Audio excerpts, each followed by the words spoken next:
Happy New Year. Happy New Year. Happy New Year, y'all. Can you believe it? Can you believe we tipped on in? We tipped on in to 2024, y'all.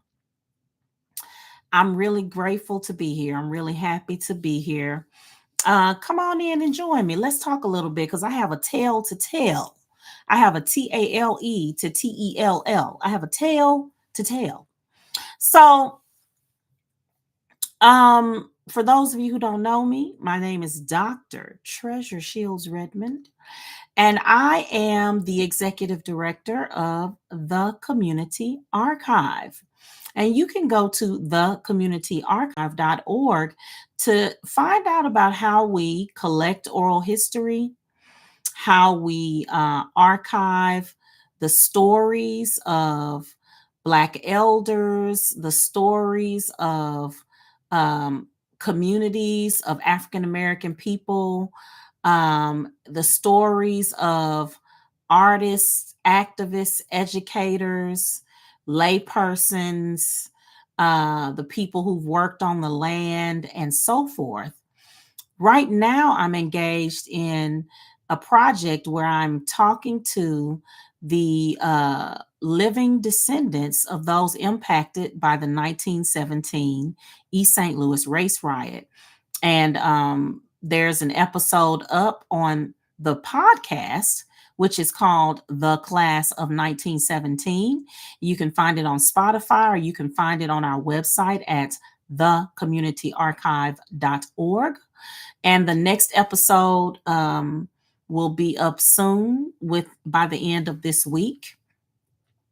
But today I wanted to talk about something specific about why we need Black archives, why we need Black archives.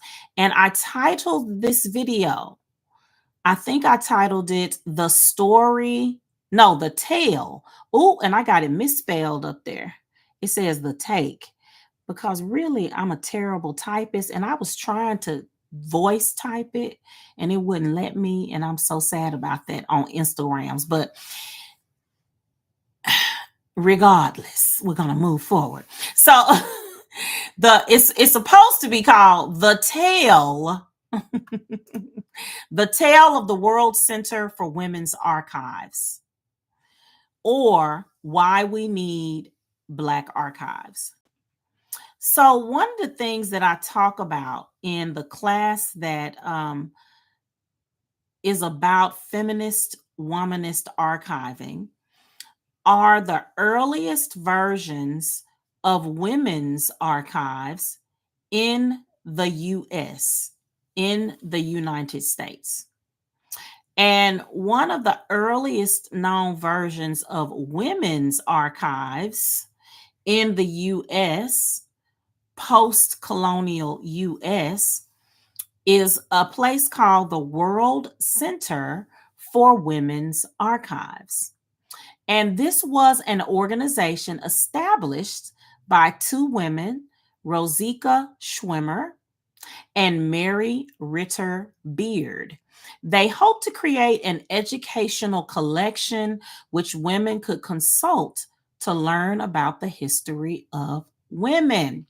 And I'm reading my notes. The center was located in the Biltmore Hotel in New York City, and it closed in 1940. So,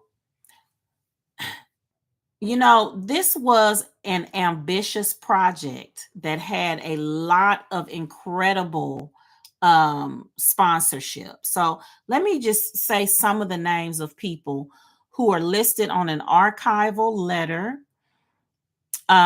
This letter was dated May 15th, which coincidentally is my birthday. It is the birth date that is on my birth certificate. In 1939. So May 15th, 1939, the archives chairman of the World Center for Women's Archives, Miss Mary R. Beard, wrote to Mr. H.C. Chapman, who was the American Association of Textile Chemists and Colorists in Lowell, Massachusetts, and wrote to invite anyone who may be interested in the work of the World Center for Women's Archives to help them secure materials and wider support. So the records of copies of their careers and information about the women that they hired. They asked specifically, they wanted they wanted the textile folks to assist them in their research to the extent of sending the list of women members of their organization with their addresses. So by their organization, she meant the American Association of Textile Chemists and Colorists. Now, here's what's fascinating about this.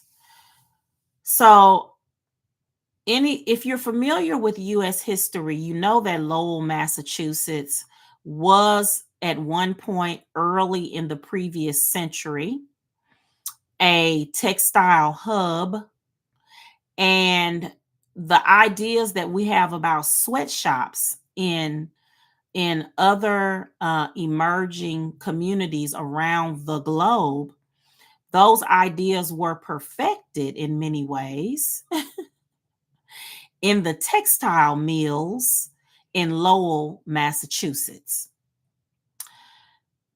These women who put together the World Center for Women's Archives. Now, let's break down the name. It's got the name World in it, but it's only dealing with women from the US. And it's got the word women in it, but it's only dealing with white women. How do we know?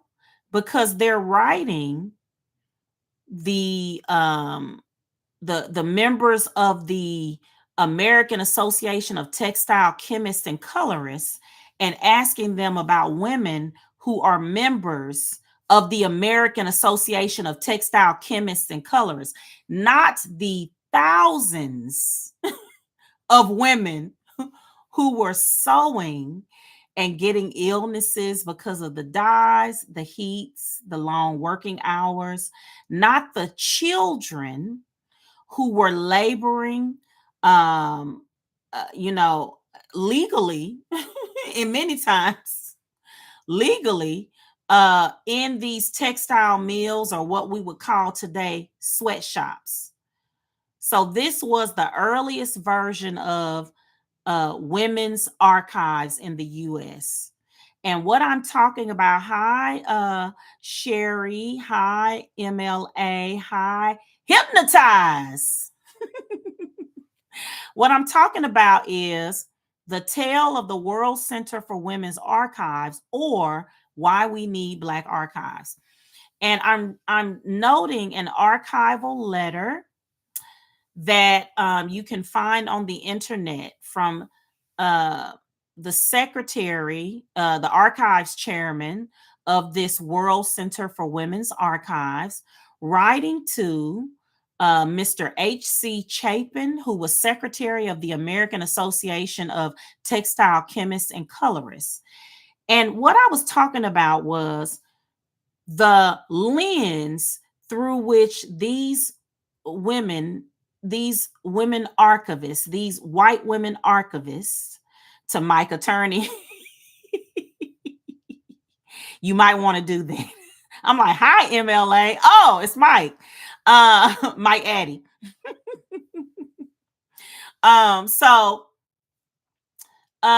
What I was talking about was the lens through which white supremacy and classism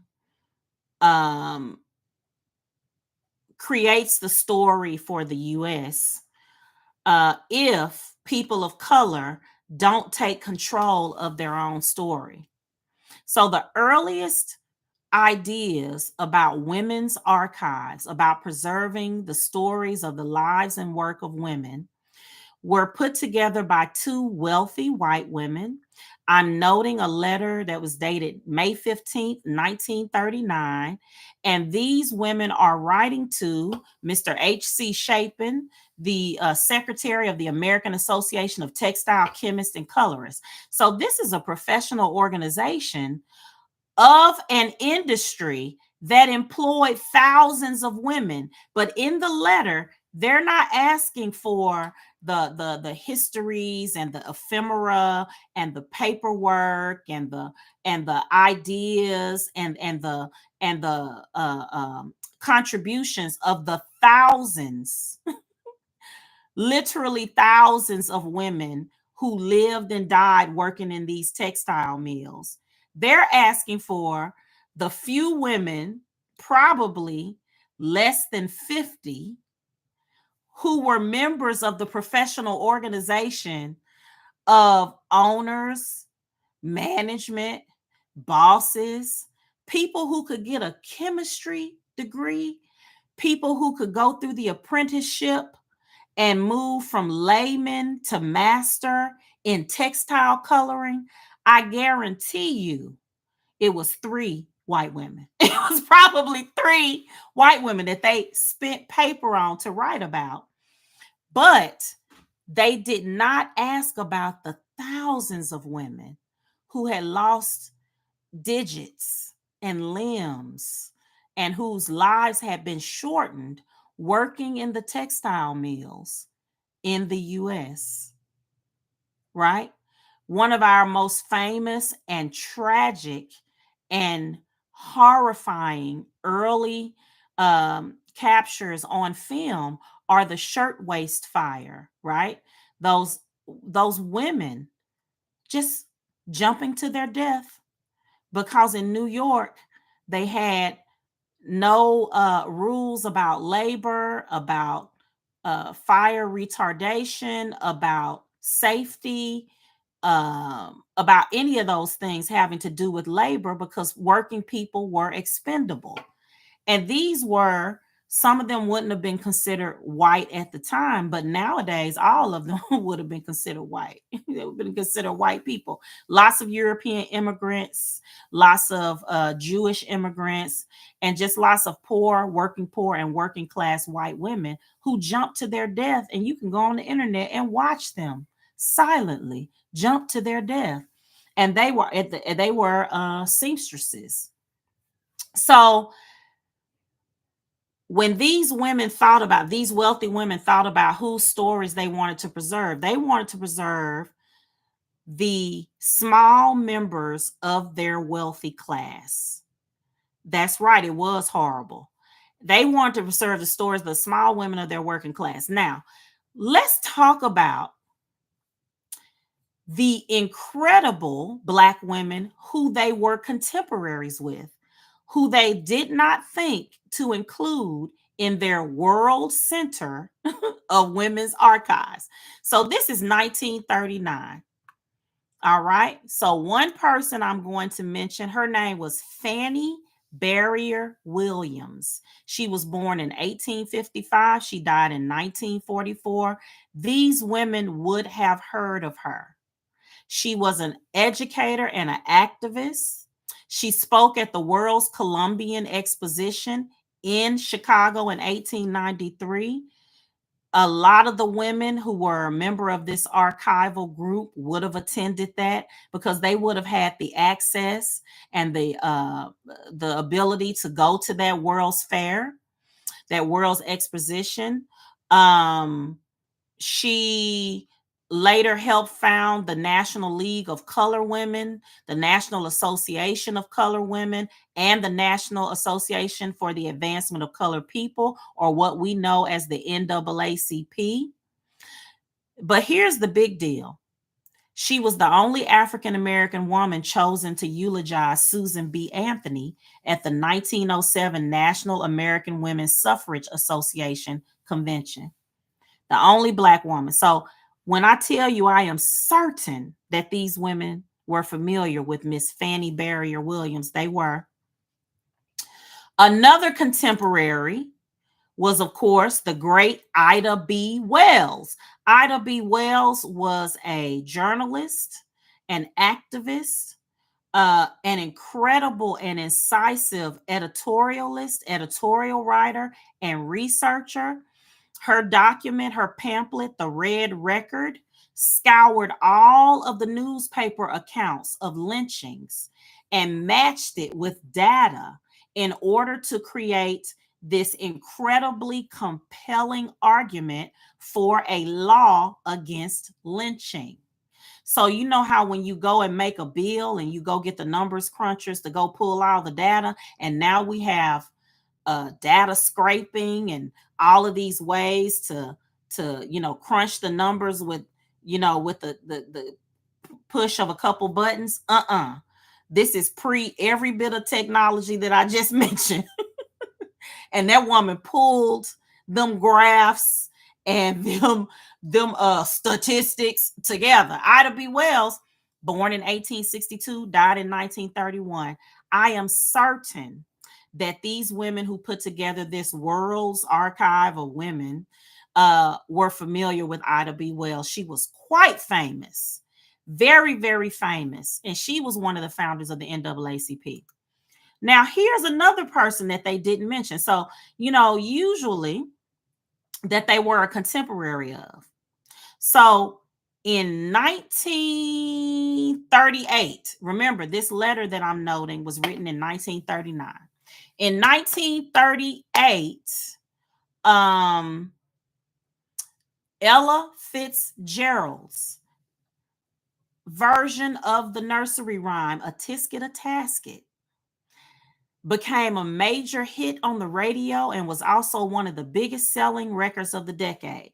So this would be the equivalent of people forming an organization to honor women and not including Beyonce. Ella Fitzgerald was the Beyonce of 1938, and this letter was dated 1939. So let me swing it on back around to the point of the video. So the point of the video is the tale of the World Center for Women's Archives, or why we need Black archives. So power concedes nothing without a demand. It never has and it never will. You cannot use the master's tools to dismantle the master's house, right? So we got the Audre Lorde quote. We got the power concedes nothing without a demand. That's the Frederick Douglass quote. Two people who worked on women's suffrage and women's stories, and or feminism would have been the correct word for Audre Lorde. So it is imperative that organizations like mine, which follow in the footsteps of the Schomburg and follow in the footsteps of so many incredible archival organizations. There's one called the Blacktivists or Black Archivists. You can follow them here on Instagram. Of course, there's mine, the Community Archive, which is at thecommunityarchive.org.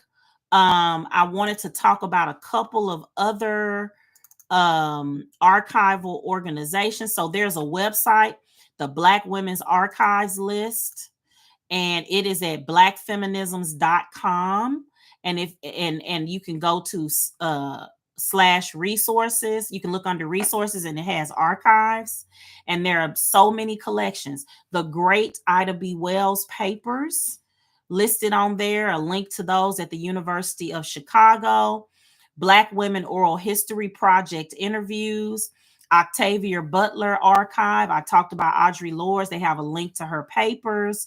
And it's just an incredible list of hard copy, written, visual archives. I focus on oral history. I focus on recorded oral histories and oral narratives like those at the the National Museum, where we have our beautiful formerly enslaved ancestors' oral histories through the WPA, the Works Progress Administration online. Without Black people preserving Black stories, it won't happen.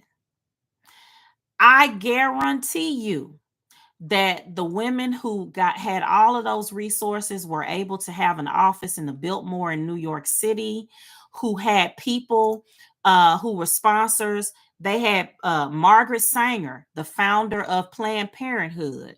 They had there was an incredible Georgia O'Keeffe, an incredible artist. If I showed you her work now, if you're not familiar with her, you would know who she is. Goat behavior, greatest of all time behavior.